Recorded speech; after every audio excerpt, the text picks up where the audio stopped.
Assalamualaikum warahmatullahi wabarakatuh. Kami dari kelompok 4 ingin membahas tindak pidana.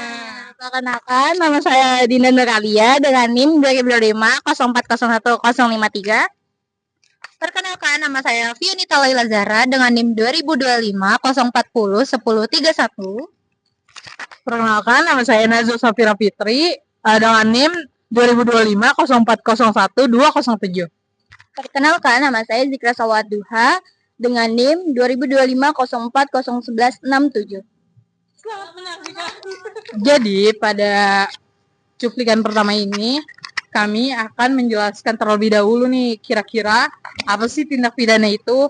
Jadi, tindak pidana itu adalah suatu perbuatan yang melawan hukum atau melawan aturan hukum tindak pidana yang tentu saja bersifatnya melawan hukum. Terus habis itu, apabila seseorang melanggarnya atau melakukan perbuatan tersebut akan mendapatkan sanksinya. Terus, tindak pidana ini juga dapat diistilahkan dengan kata strafbaarheid, yaitu berasal dari bahasa Belanda. Nah, terus pada unsur-unsur tindak pidana ini ada dua, yaitu ada unsur objektif dan unsur subjektif. Yang pertama itu ada unsur subjektif. Jadi unsur subjektif ini adalah suatu hal dari dalam diri si pelaku seperti niat, kesengajaan, dan rencananya terlebih dahulu.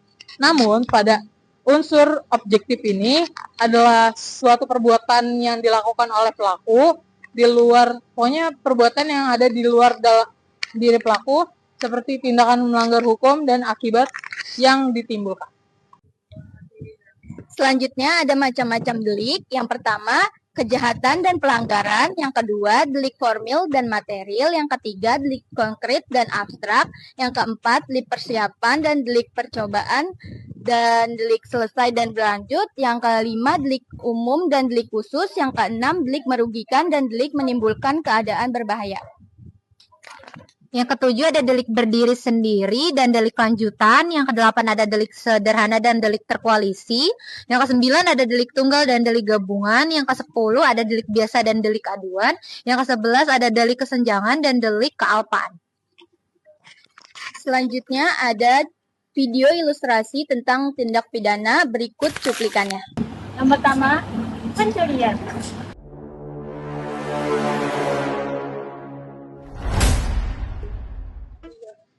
Dalam ilustrasi tadi termasuk dalam delik biasa. Nah, dalam KUHP baru, pasal 476 termasuk dalam pencurian biasa, mengambil barang sebagian atau seluruhnya milik orang lain dengan maksud untuk memiliki secara melawan hukum, diancam pidana penjara paling lama 5 tahun dan didenda maksimal 500 juta.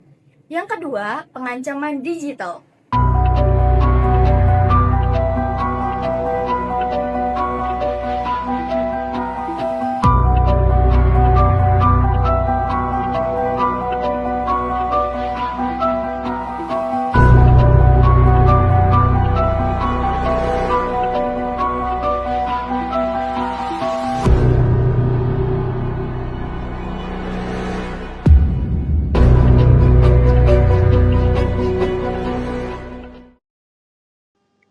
Jadi pada ilustrasi kedua tersebut itu merupakan salah satu ancaman kekerasan yang dilakukan terhadap seseorang.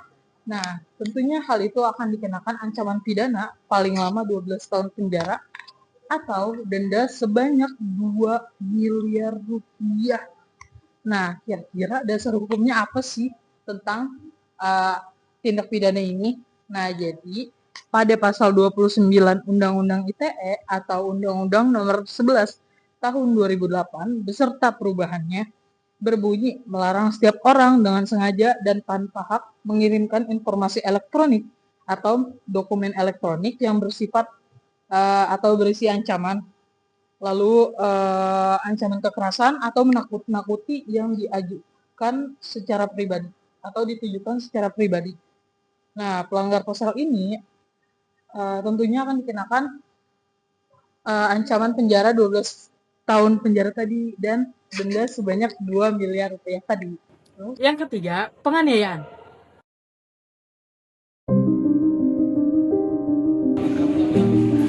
Maksud lu apa tadi, Mak? Dasar kurang ajar. Nah, jadi guys, tindak pidana itu selain illustrate yang kita contohkan itu, tindak pidana masih banyak lagi kayak penipuan, pemerasan, terus pencemaran nama baik, terus ada pengerusakan, terus ada korupsi, teroris. Terus ada apa lagi guys?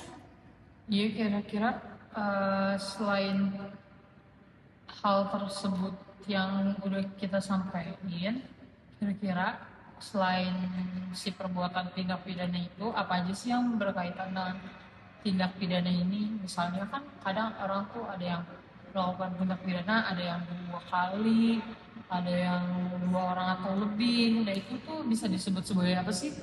Jadi guys, selain itu, tindak pidana itu ada konkursus yang dimana perbarengan tindak pidana. Terus dapat diartikan juga dengan residif. Terus ada delming, yaitu suatu tindakan pidana yang dilakukan oleh lebih dari satu orang pelaku.